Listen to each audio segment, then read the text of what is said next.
مرکز کراچی کی تقریر سن اور چوڑی میں پانی لے کے مر جا. ان جگہوں پہ تو سنیوں کو چھوڑ کے آیا ہے اور تو نے کہا ہے کہ ایک ہیں. آج تیرے اندر ایمان کا رتی بھی ہوتی تو بولتا ان کے خلاف جو اللہ کو بھونکے ہیں, قرآن کو بھونکے ہیں, صحابہ کو بھونکے ہیں, سرکار کی شہزادیوں کو بھونکے ہیں, اور تم منہ بنا کے بیٹھے ہو ایک چوسنی جیسا.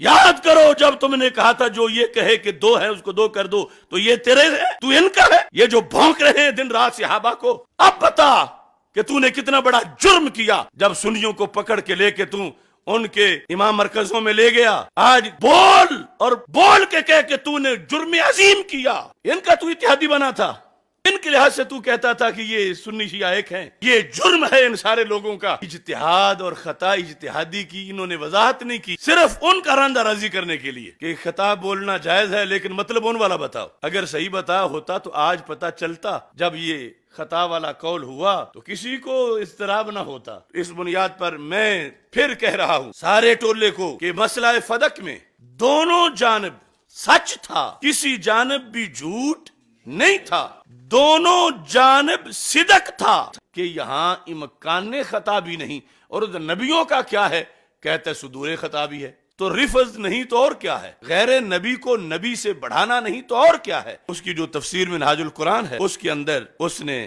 آیت نمبر 37 مضمون نمبر 57 حضرت آدم علیہ السلام کی قبول توبہ, اس میں لکھتا ہے ربنا ظلمنا انفسنا وان لم تغفر لنا وترحمنا لنکونن من الخاسرین کے بعد ان کلمات سے حضرت آدم علیہ السلام نے توسل کیا. کیا اللہم انی اسألوک بجاہ محمد صلی اللہ علیہ وسلم ان تغفر لی خطیئتی, ان تغفر لی خطیئتی. ترجمہ, اے اللہ میں تجھ سے حضرت محمد صلی اللہ علیہ وسلم کی عزت و مرتبت کے واسطے سے سوال کرتا ہوں میری خطا معاف فرما دیجئے. معافی تب مانگی جب صدور ہو چکا تھا. کس چیز کا؟ اور ادھر امکان خطا بھی نہیں اور ادھر خطا کا صدور ہو چکا ہے. قیامت تک اس دلدل سے نہیں نکل سکتے یہ لوگ جب تک کہ پلٹ کے اہل سنت کے نظریات پہ نہ آ جائیں. انہیں اپنا سارا لٹریچر کسی سمندر میں جا پھینکنا پڑے گا. یہ تو بھی چند چیزیں ہم نے سامنے کی ہیں. یعنی یہ حدیث آگے ذکر کر رہا ہے, خطیئتی ترجمہ کر رہا ہے میری خطا. تو آدم علیہ السلام سے خطا ہوئی وہ اجتہادی تھی, اس نے تو مطلق نہیں لکھا, خطیئتی ہے مگر مراد اجتہادی ہے بالیقین. اور توحید سے بغاوت کی, قرآن سے تم نے بغاوت کی. تم نے کیا نہیں کیا؟ قرض ہے طاہر القادری پر, اب اگلا میں ہوم ورک دے رہا ہوں اس کو. طاہر القادری اگلا جو درس دے میرے جواب میں, مرنے سے پہلے پہلے, صرف کل پرسوں کی بات نہیں, مرنے سے پہلے پہلے. یہ صحیح مسلم ہے, اس کے اندر حدیث نمبر 193 ہے اور فائنل نمبر 322 ہے. کتاب الایمان ہے, صفحہ نمبر 121 ہے. یہ بیروت کا چھاپا جلد نمبر 1 ہے.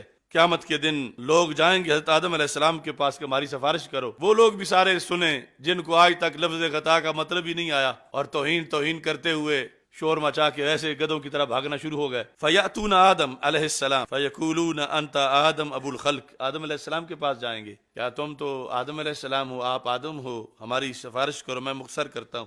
یہ وہ لفظ ہیں جو اس نے اپنے منہاج السوی میں سارے کاٹے ہیں. چاروں نبیوں کی گفتگو جس میں خطا کا ذکر ہے. یہاں آدم علیہ السلام کہیں گے لست ہناکم, میں نہیں وہاں بات کر سکتا اللہ کے پاس. فَيَذْكُرْ خَطِيئَتَهُ الَّتِي أَصَابَ, وہ اپنی خطا کا ذکر کریں گے جو ان سے ہو گئی.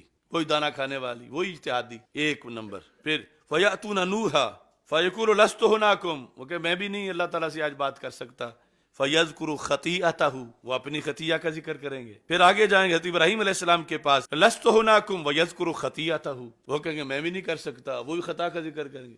پھر حضرت موسیٰ علیہ السلام کے پاس, یاتون موسیٰ علیہ السلام فَيَقُولُ لَسْتُ هُنَاكُمْ وَيَذْكُرُ خَطِيئَتَهُ. میں طاہر القادری سے پوچھتا ہوں اب بچا کون؟ اگر تمہاری رائے لی جائے تو تم رفض کو اپنے اوپر چڑھا رہے ہو, میری تو بات نہیں. مجھ پہ فتوے لگا کے فارغ ہو گے تو یہ دکھائیں گے تجھے کہ یہ تو بچا کون پیچھے. یہ مدارس کے علماء شیوخ الحدیث ذرا توجہ فرمائیں. اگر مطلقاً خطا اجتہادی کو بھی تم عیب بنا رہے ہو تو بچا پیچھے کون؟ عیب نہیں, اسے عیب بنا کے پیش کرنا رفض ہے. یہ عیب نہیں, یہ تو تب ہوتی ہے جب بندہ مرتبہ اجتہاد پہ قائم ہو. تو یہ ہوم ورک ہے میرا طاہر القادری کے لیے. مرنے سے پہلے یہاں خطیہ کا مطلب مجھے بتائے. مرنے سے پہلے, 1-2 دن کا ٹائم نہیں, مرنے سے پہلے. ادھر امکان خطا بھی نہیں سیدہ پاک رضی اللہ تعالی عنہا کے معاملے میں, اور ادھر سب کا وقوع خطا ہے اور ہے مسلم شریف. اس کا جواب دو. اور پھر اجتہادی خطا اور غلط فہمی میں زمین و آسمان کا فرق ہے. روتا ہے کہ میں نے سجدہ یہ نہیں قول کیا. تو نے بڑا تیرا جرم ہے کہ تو نے غلط فہمی کا قول کیا. سرکار کے جگر کا ٹکڑا اور غلط فہمی ہو. کہاں ہے وہ پیر جنہیں جلالی میں تو اجتہاد کی خطا پر بھی 295 کی ضرورت ہے اور اس کے بیرونی ویزوں کے سیر سپاٹوں کے ہوتے ہوئے اس مکھی سے برے ہیں.